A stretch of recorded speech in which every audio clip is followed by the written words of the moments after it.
welcome to 15 for 15. I am your host, John Zalkin from RKW Residential. 15 for 15 is a new and exciting video series where we interview several influential real estate people for 15 minutes each, where we will get their perspective on what's happening in real estate during COVID-19. A little bit about RKW. RKW Residential is an award-winning third-party multifamily property management firm with over 20,000 multifamily units under management and a growing footprint spanning 6 states. RKW delivers expertise in multifamily management through its technology, marketing, and customer experience platform. My guest today is Don Ginsburg from Katalyst. Don is an accomplished builder and developer for more than 28 years. Don created Katalyst to serve as an unfulfilled niche in the real estate marketplace. Don worked with many of the area's most significant developers, including Toll Brothers, Arvida, Eagle Homes, 13th Floor Investments, private infill developers, and developed for his own account. He has acquired, entitled, developed, managed, and brokered more than $2 billion of real estate in Florida-focused career. He's licensed with the state of Florida as both a certified general contractor and real estate broker.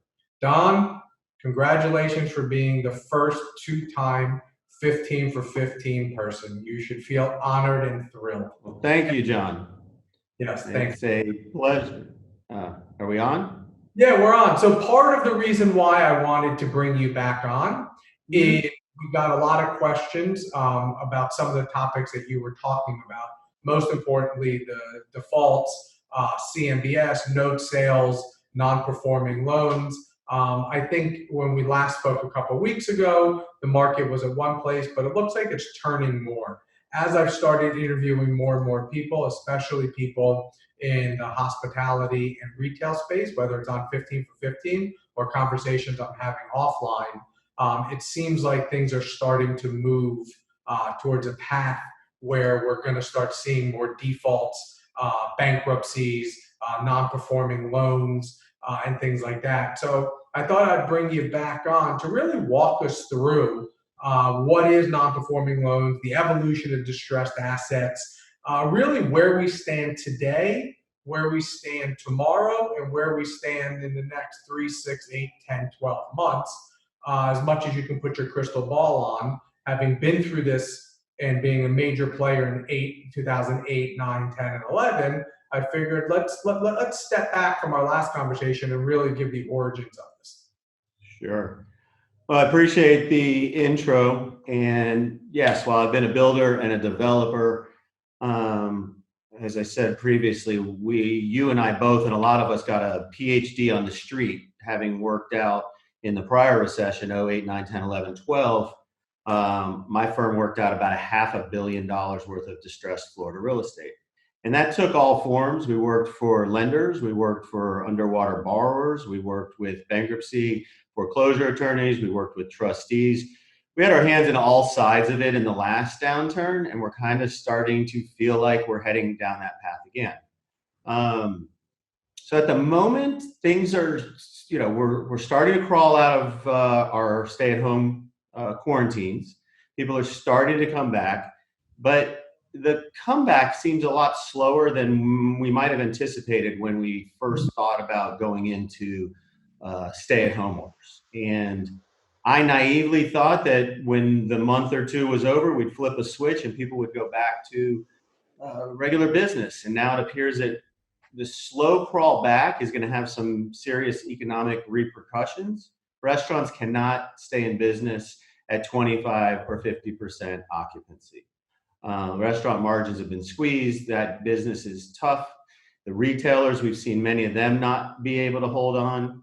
And interestingly enough, now that the PPP loans are starting to come out, my personal fear, and I've had this conversation with other people, is that there's a lot of impending bankruptcies. And I don't mean to say this the wrong way, but I feel like some people might be holding on to get their PPP loan before filing for bankruptcy, whether it's a 7 or an 11.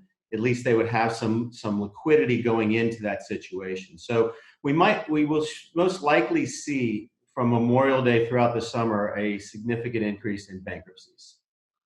Yes, I kind of agree with you. And as I've been out the last few days driving around, I'm noticing definitely a lot more traffic, People I know are starting to go to lunches and a little bit of dinners. But I agree with you. I think the damage has already been done. So let's walk through the damage that we believe has been done and where we stand today. What are the processes? What's going to happen now? At the moment, we all know something's coming. There's still a lot of uncertainty about how bad, how deep, how long is this going to go. But I think that at the moment, the words that come to my mind is uncertainty and a lot of speculation. I think the markets are artificially propped up right now between the PPP loans and the personal stimulus checks that people received. So therefore, you might have been able to collect April and May rent, but what happens in June? And actually, that was interesting because people in April were waiting for the May shoe to drop. The May shoe wasn't so bad. So what happens in June and July when your average consumer spent their stimulus money and the PPP money's been in and it's been spent, and yet things aren't back up to where they need to be? So I think at the moment, the only best place to be in distress would be either in CMBS or in note sales. There's a joke that says your first loss is your best loss. If you're a lender, you might want to sell early. I think we all know that in '08, there was a drastic reset. '08 was a tough year, but in the fall of '08, we had, Fannie and Freddie, WAMU, Lehman Brothers. We had another shoe drop in the fall of '08 after we all knew we were in an economic recession. So, maybe your first loss is your best loss if you're a lender or if you're a borrower trying to work out a situation. So I think at the moment, there's the two most active spaces are going to be CMBS and in notes. I also know that a lot of lenders and a lot of borrowers are, as they should be, stress testing their portfolio. So if I'm a lender or an owner, I'm saying, okay, if I collect 50% rents, if I have 80% occupancy, run all these different stress tests so that you know whether you can service your debt, and your bank knows whether they can count on you to pay your obligations. So I think that there's a lot of sorting out that's going to occur between now, mid-May, throughout the summer. And on non-performing loans, where are you today on that? What are you seeing? What are you hearing?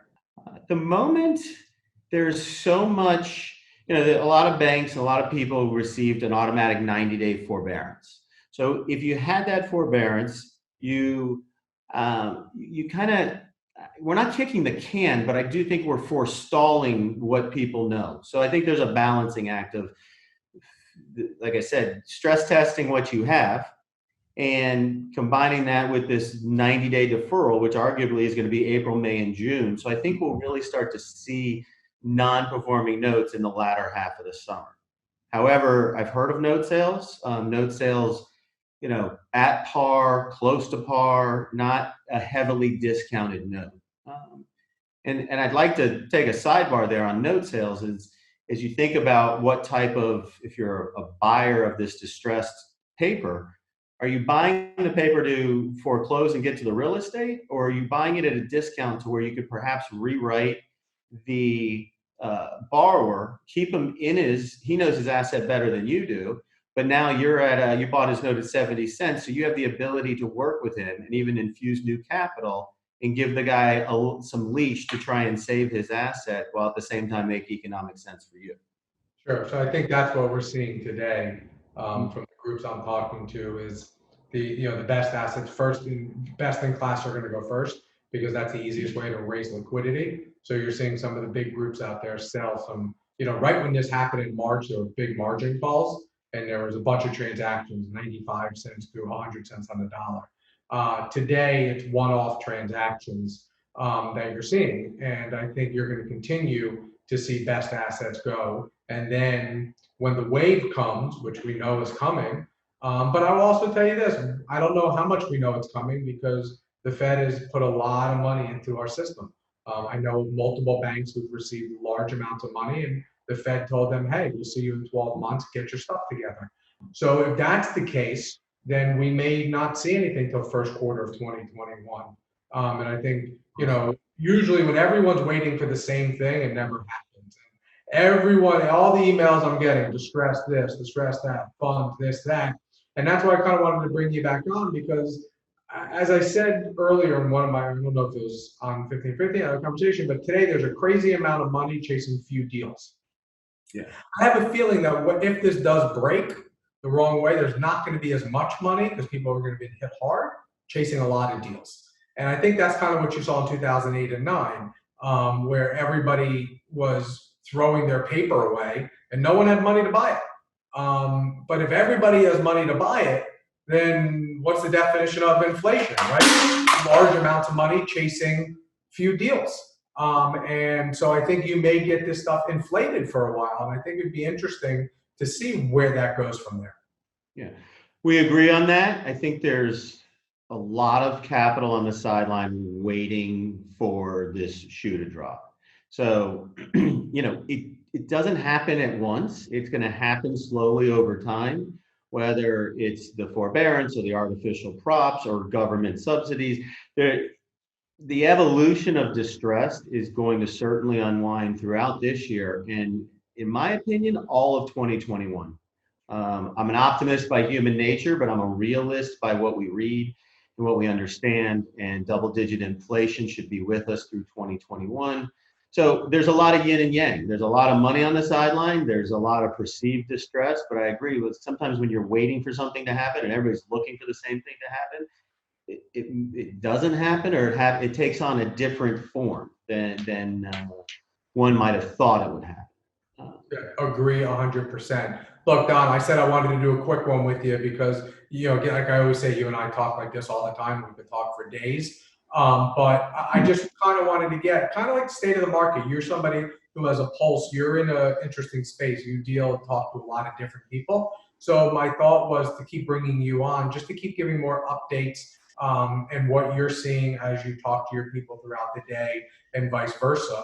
What I'm seeing throughout the day. I'd like to continually give updates so people can see what we're seeing. On a positive note, I will tell you that in the multi side, we are starting to see a little action on transactions. My inbox, it's funny, I noticed it last week, starting to get the usual suspects sending out some deals.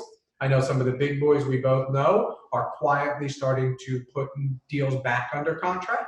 Some of my clients are calling me to tell me that, hey, in the next 30, 60, 90 days, we're going to be going to market with some of our assets. And an asset we manage in Charlotte is actually quietly, bids have been brought in and they're within 5 to 7% of where they were pre-COVID. So that's positive news. Sure. So, very quickly, we all probably by now have figured out that retail and hospitality are the most challenged. We think for sale and for rent, residential should be reasonably okay. Maybe the lease ups are slower, the effectives a little, or the home price is a few, 3-5% lower. But I think the residential should be okay. And the last time we spoke, I was on the fence about office, and I've become a little more bearish on office. I believe that people are going to need less space. They're going to have less employees. They're going to do some telecommuting and work from home and Zoom. However, I think office is definitely going to have some sort of a reset. Obviously, that almost everyone I'm speaking to, from big institutions down to mom and pop operations, everyone's saying the same thing. We're not making it mandatory. People want to come back for this whole year. We will, but we're running pretty efficiently. And I think the way we do and think, I read an article about how the savings, the amount of money people will save by not having to commute to a person is really, really high when you take into the account of the time, the energy, the money, the cars, the insurances, the gas, and all that. So, I don't think we're working as productive as we could be because our kids are all home.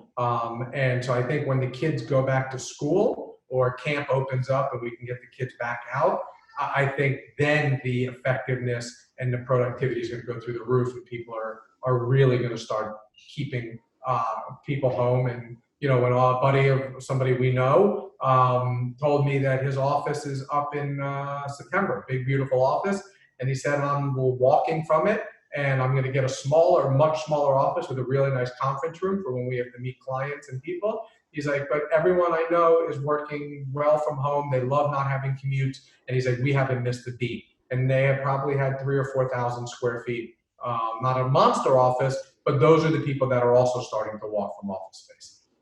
And that's interesting, and it'd be interesting, and I'm sure there's reports out there, because there's other businesses that need the people under their roof. I was speaking to a very prominent local architect, and they absolutely want their people back in. It's more efficient, it's more productive. They may need more space per person. They're going to make some adjustments. But you're right, there's a huge chunk of people that are going to realize they don't need as many employees, or they don't need as many employees coming to the office.